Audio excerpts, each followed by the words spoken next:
Thank you very much. I think Yoruba nation has been due for long, but the system of unity that we thought is going to work, that was why we retreat a bit. That let's see how we can manage this system of togetherness, this system of one Nigeria, this system of being together. But we've now realized even now every region that is except the north side have realized that now we are not equal, we are not one. And is it the ethnicity level you want to talk? Is it the religious level you want to talk? Is it the favorism you want to talk? And I can say, as we are now, everybody is waking up.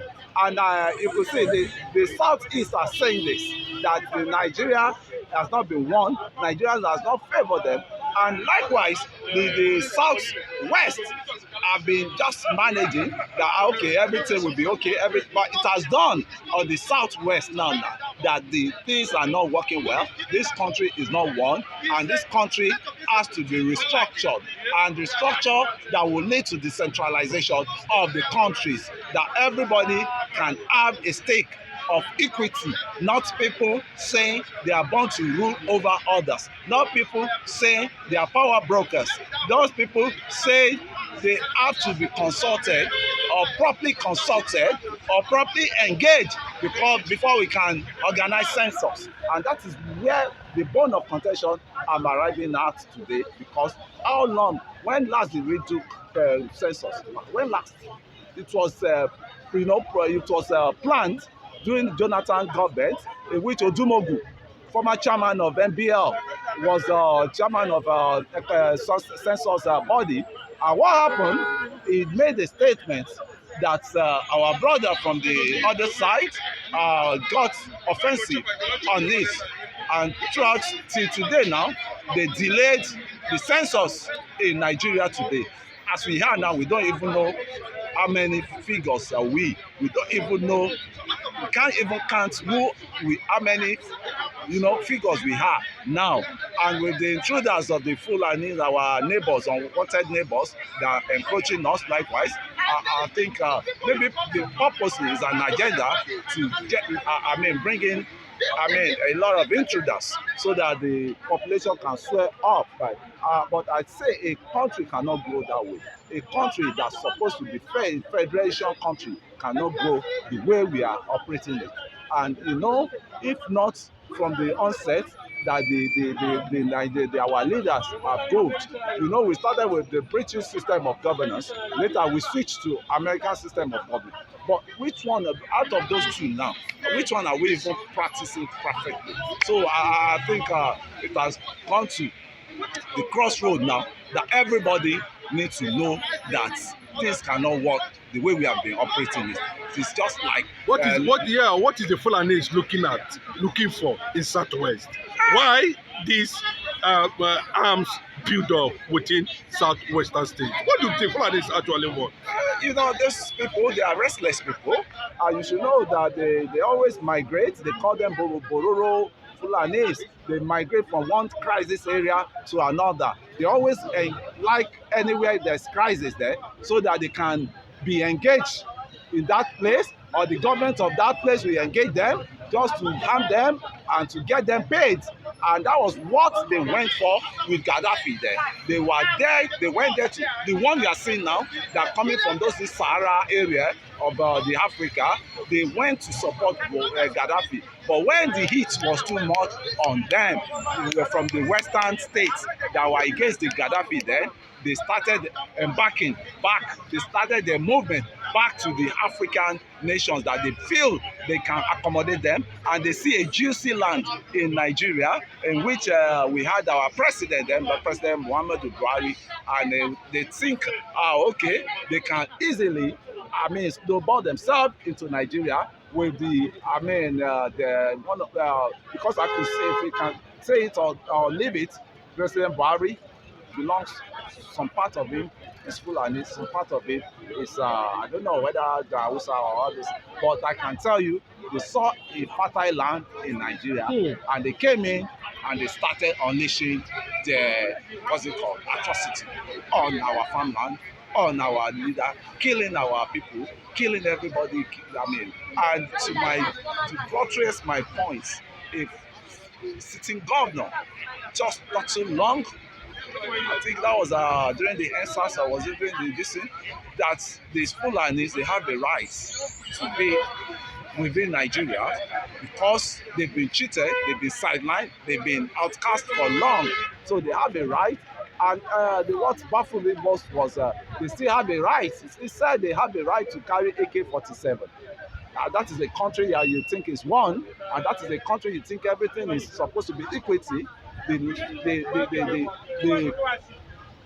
braveness of the Fulani to carry AK-47 come from one of their supporters who is holding a strong position in the federation of the federal system of the government we are practicing. He's holding a strong position and he's backing them up that they can hold AK-47 because Nigeria has been not too informed about the Fulani. They thought they are criminals, but they are not criminals. So they have to use that to defend themselves from any attack. And who are the people now attacking? They are the ones attacking innocent people all around. After they have conquered Hausas in the north. Yes, But the school of thought is saying that, it's like they are all ready for action. They are also coming with Sharia from the other angle, and they are also in the bush. Why is it that we are not seeing the president, Bola Ahmed Tinubu, command soldiers to the bush or in Southwest? It has to be very diplomatic, right? Because these same people, it's a trap they are trying to set, and the trap they are looking for who the trap will consume, who the trap will cut up with. And I can say wholeheartedly, the agenda they are bringing, it will not work, and it will be dead on their arrival. Afenifere is kicking against it already. They kick, but it's not only Afenifere kicking against it. It's for the Afenifere and to organize themselves to hit the ground running with any actions they will use, because these people, once they start their encroachments, they don't look back. They don't look back. It's for the Southwest now to wake up. I'm talking of the state actors in the Southwest. It's for them now to wake up. It's for the non-state actors likewise to wake up. Every one of us that belongs to that region, we have to volunteer ourselves. It is time for battles, to face the battles, and it is time that we need to realize that the Oduduwa nation, for it to come into being, we have to stand up and fight for our right, because some element of terrorists cannot just come and be encroaching us and will be retrieving back. No, we have to face them fire for fire.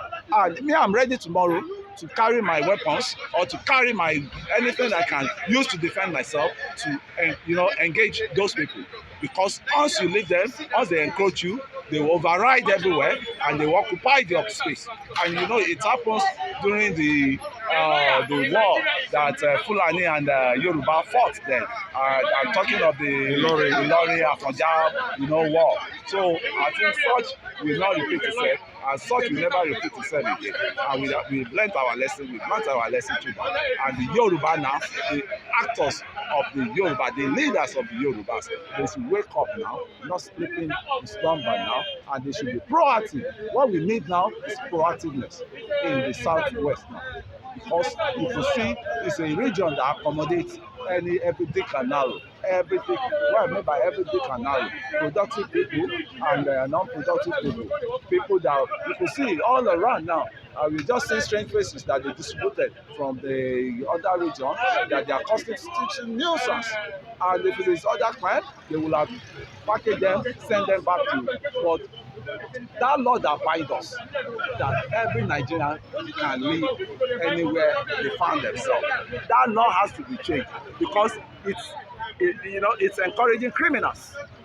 A lot. It's encouraging criminals. Yeah, Atiku is a Fulani man, and a lot of people are saying that his romance with Obi, that Obi should be very careful, because these people are Fulani, considering the fact that a lot of experience is being extracted from what is happening already in Southwest. The Igbos, the Yorubas, the obedient Yorubas who love Obi are saying, run away, you can never be president of Nigeria.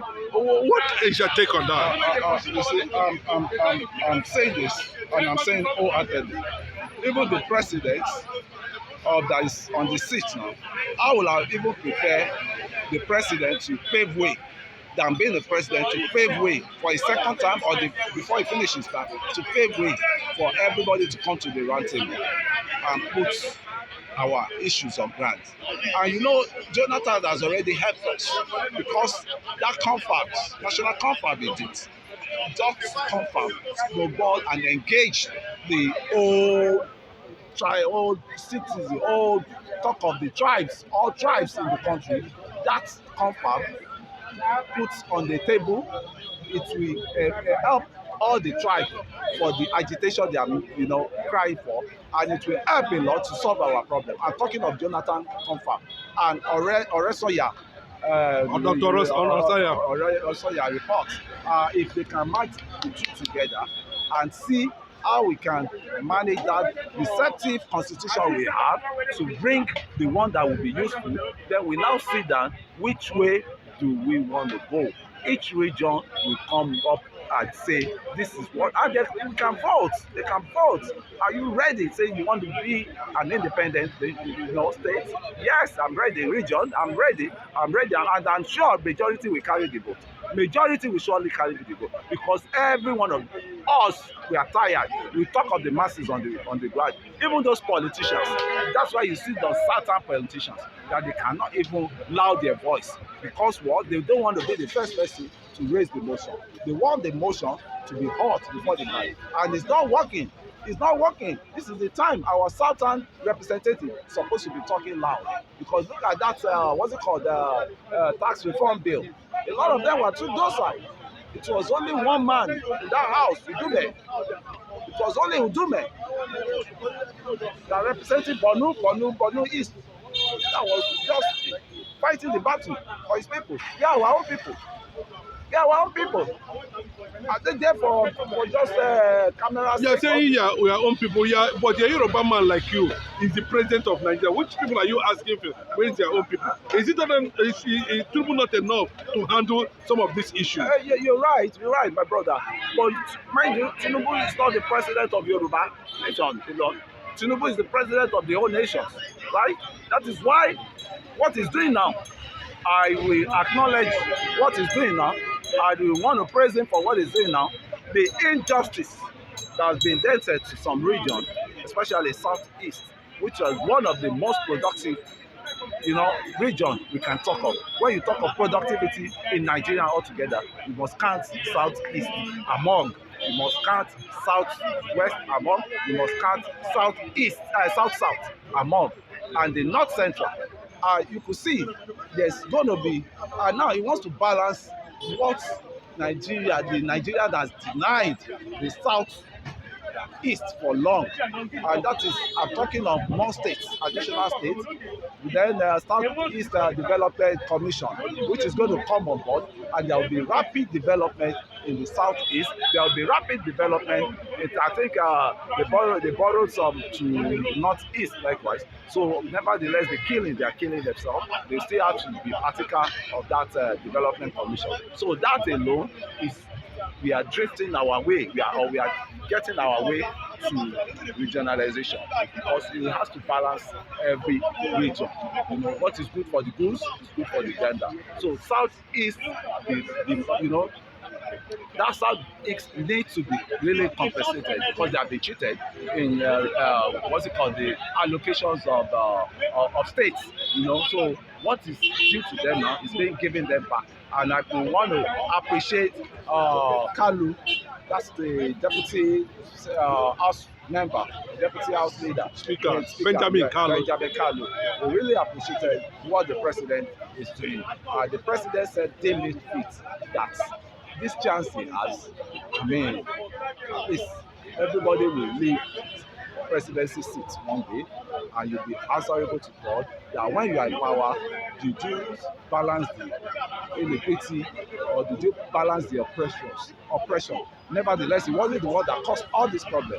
You could see how Nigerian, what's it called, is Nigerian government or Nigerian system of governance is. Everybody knew that Southeast they need additional state. They need what's it called, development commission. But but we have Northeast development commission. We've been having all this commission all around, and you omitted some region. Is that not imbalance? Are you not using your hand to look for trouble for yourself? So that's the kind of the system. Yeah, I don't even want it to be.